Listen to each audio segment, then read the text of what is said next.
एक छोटी सी नौकरी का तलबगार हूँ मैं। एक छोटी सी नौकरी। नमस्कार, रेडियो मनोनयन पर आपका बहुत बहुत स्वागत है। मैं हूं आपके साथ अभिषेक गुप्ता और अब समय हो चला है हमारे वीकली पॉडकास्ट एक छोटी सी नौकरी का तलबगार हूं मैं। मेरठ के आदर्श को नौकरी नहीं मिल रही। उनकी इंजीनियरिंग तो पिछले साल ही पूरी हो गई थी, लेकिन नौकरी का आज तक कोई ठिकाना नहीं है। जहां भी जाते लोग बस यही पूछते कि अरे भाई, आजकल क्या कर रहे हो, जिसे सुनकर वो और हताश हो जाते हैं। एक दिन जब उनके भाई रजत ने ही उनसे यह सवाल पूछा तो आदर्श ने झुंझलाते हुए कहा कि अरे नौकरी है कहां जो मुझे मिल जाएगी। इस पर उनके भाई ने कहा कि ठीक है, गुस्सा मत करो, मैंने तो यूं ही पूछ लिया था। आगे उन्होंने कहा कि तुम्हारा गुस्सा मैं समझ रहा हूं, लेकिन ईपीएफओ के जो आंकड़े आए हैं उसके अनुसार तो युवाओं को खूब नौकरी मिल रही है। दरअसल ईपीएफओ ने सितंबर में 18 लाख से ज्यादा सदस्य जोड़े हैं। इसके हिसाब से ऑर्गेनाइज्ड सेक्टर में नई नौकरियां बढ़ रही हैं। इनमें से करीब 10 लाख सदस्यों ने नौकरी बदली भी है, जबकि करीब 9 लाख नए सदस्य सितंबर में ईपीएफओ की योजनाओं से जुड़े हैं।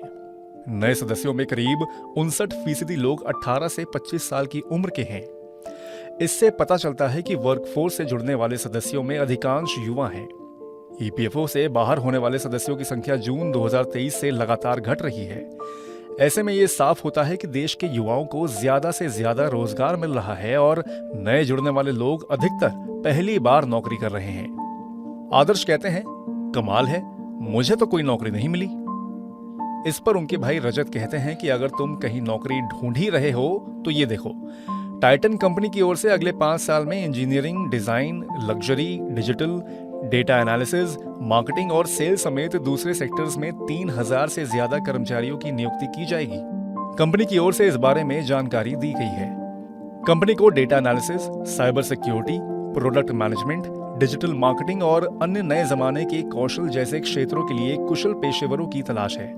टाइटन कंपनी के प्रमुख प्रिया एम पिल्लई ने कहा है कि हम अगले 5 साल में 1 लाख करोड़ रुपए का कारोबार करने के लिए रोमांचक यात्रा शुरू कर रहे हैं। इसके लिए कंपनी की ओर से अगले 5 साल में 3000 नए लोगों को जोड़ने की योजना है। आदर्श ने यह सुनकर कहा कि चलो ठीक है, जब भर्ती आएगी तब देखेंगे, लेकिन वर्तमान में हो रही छटनी पर भी तो बात करो। क्या आप जानते हैं, कोचिंग इंस्टीट्यूट तक छटनी कर रहे हैं। आदर्श ने बताया कि एडिटेक कंपनी फिजिक्स वाला प्रदर्शन के आधार पर 120 कर्मचारियों की छटनी कर सकती है।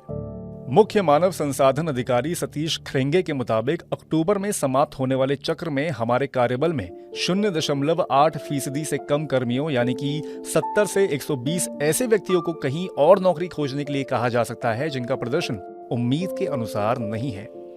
रजत ने कहा, चलो ये तो चलता रहता है, तुम अपने करियर पर ध्यान दो। इतना बोलते ही दोनों भाई और बातों में व्यस्त हो गए। तो आज के इस वीकली पॉडकास्ट एक छोटी सी नौकरी का तलबगार हूं मैं फिलहाल बस इतना ही। ये पॉडकास्ट आपके लिए तैयार किया है हमारी सहयोगी आंचल चौधरी ने। बाकी बिजनेस, पर्सनल फाइनेंस और कॉर्पोरेट जगत से जुड़ी और खबरों के लिए सुनते रहिए रेडियो मनी 9 और डाउनलोड कर लीजिए हमारे मनी 9 ऐप को। हमेशा की तरह मैं हूं आपके साथ अभिषेक गुप्ता। अभी लेता हूं विदा। धन्यवाद। एक छोटी सी नौकरी का तलबगार हूँ मैं।